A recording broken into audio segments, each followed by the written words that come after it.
Welcome to my channel good read self growth. आज हम बात करेंगे उस किताब के बारे में जिसका नाम है अल्फा माइंडसेट और जिसके लेखक है जॉन विंटर्स। अक्सर हर इंसान के अंदर एक आवाज होती है जो कहती है, यार मैं इससे ज्यादा बन सकता हूँ। मैं अपनी जिंदगी किसी और की तरह नहीं, अपनी तरह जीना चाहता हूँ।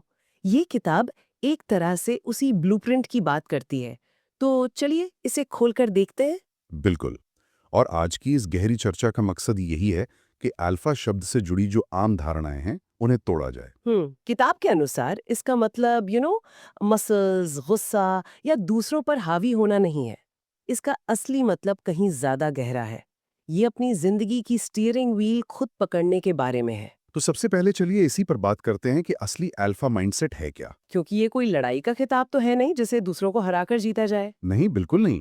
यहाँ जो सबसे आकर्षक बात है वो है सेल्फ डायरेक्शन का कॉन्सेप्ट। Self direction. हाँ, मतलब जब आपके फैसले और आपकी खुशियां बाहर के शोर से नहीं बल्कि आपके अंदर से तय हों।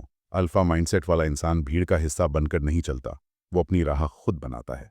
वो शांत होता है, लेकिन इसका मतलब ये नहीं कि वो कमजोर है। सही कहा। वो कम बोलता है, लेकिन उसकी बात में वजन होता है। और दिलचस्प बात यह है कि वो हार से डरता नहीं है।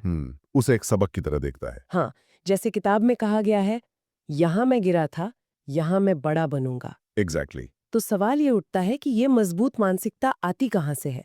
मतलब आत्मविश्वास कैसे बनता है। किताब साफ कहती है कि ये कोई मोटिवेशनल वीडियो का गिफ्ट तो है नहीं। नहीं, ये किताब के सबसे शक्तिशाली विचारों में से एक है। ये रोज के छोटे छोटे एक्शन से बनता है। जब आप खुद से किए गए छोटे वादे पूरे करते हैं, जैसे 10 मिनट का वर्कआउट या शायद 20 मिनट की रीडिंग, हाँ। तो आपका दिमाग धीरे धीरे आप पर भरोसा करने लगता है। अच्छा। यही सेल्फ ट्रस्ट आत्मविश्वास की नींव है। मतलब आत्मविश्वास कोई एहसास नहीं, वो एक नतीजा है। और मुझे लगता है यहीं पर अनुशासन का रोल आता है। किताब में कमाल की लाइन है, हाँ। मोटिवेशन एक मेहमान है, आता है चला जाता है। हाँ, डिसिप्लिन घर का मालिक है, हमेशा साथ रहता है। ये लाइन इस पूरी फिलॉसफी का सार है। सही है। अगर इसे बड़े नजरिए से देखें तो जो लोग सिर्फ मोटिवेशन पर जीते हैं वो छोटे छोटे बर्स्ट में दौड़ते हैं और फिर रुक जाते हैं। लेकिन अनुशासन का मतलब है कि मूड हो या ना हो, जो काम जरूरी है वो कमिटमेंट से होगा। ये खुद को सम्मान देने का सबसे साफ, सबसे सीधा तरीका है। लेकिन अब उस चीज की बात करते हैं जो शायद सबको रोकती है, डर। हाँ, डर। किताब कहती है कि डर तो हर इंसान में होता है, लेकिन कुछ लोग इसे अपनी जिंदगी चलाने देते हैं और कुछ लोग इसे चुनौती देते हैं। और यहाँ एक जरूरी सवाल उठता है कि डर से निपटा कैसे जाए। हाँ, कैसे? मैं तोड़ दो। जैसे? जैसे मान लीजिए पब्लिक स्पीकिंग का डर है, तो सीधे स्टेज पर मत चढ़ो। पहला कदम 2 लोगों के सामने बोलो, फिर 5 के सामने। एक्शन जो है वो डर को छोटा कर देता है। तो डर एक तरह का सिग्नल है। बिल्कुल, एक सिग्नल है कि आप अपने कंफर्ट जोन के बाहर खड़े हैं। और ग्रोथ वही है। और डर की ही तरह है हमारी भावनाएं। हम्म। जिंदगी में ऐसे पल आते हैं जब हम टूट सकते हैं, गुस्सा आता है।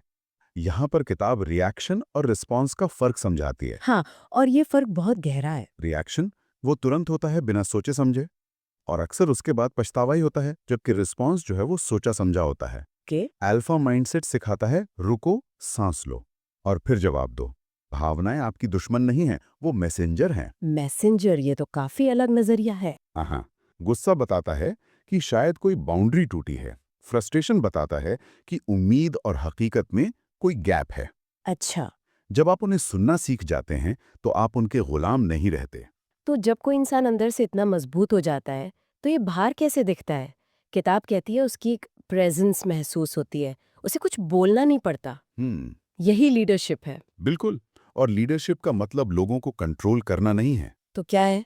बल्कि उन्हें एक साफ दिशा देना है।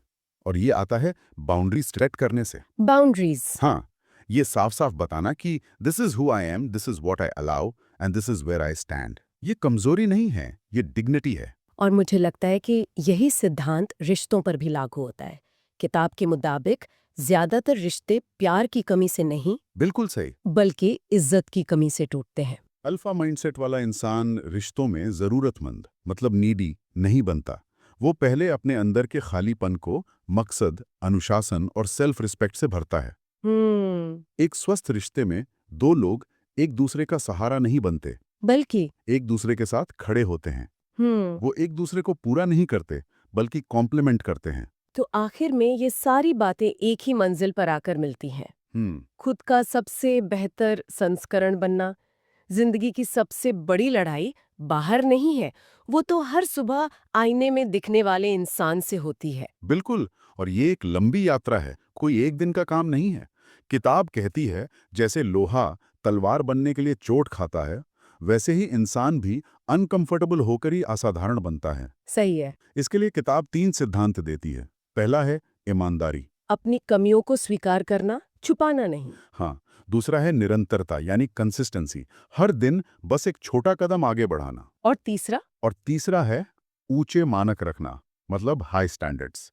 सिर्फ दुनिया से नहीं, खुद से भी ऊंची उम्मीदें रखना। तो कुल मिला के अल्फा माइंडसेट का जो सफर है वो दूसरों पर हावी होने से शुरू नहीं होता। नहीं।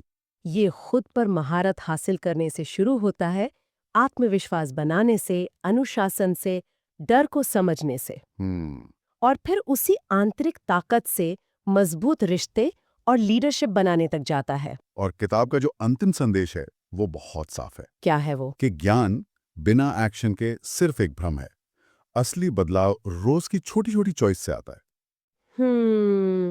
किताब बार बार कहती है कि डर ग्रोथ का एक सिग्नल है। ये एक विचार छोड़ जाते हैं। हम्म, अगर ये सच है तो वो कौन सा सबसे बड़ा डर है जो किसी को अभी रोक रहा है? और अगर आज, सिर्फ आज, उसकी तरफ सिर्फ एक छोटा सा कदम उठाया जाए हम्म। तो उसके दूसरी तरफ क्या हो सकता है?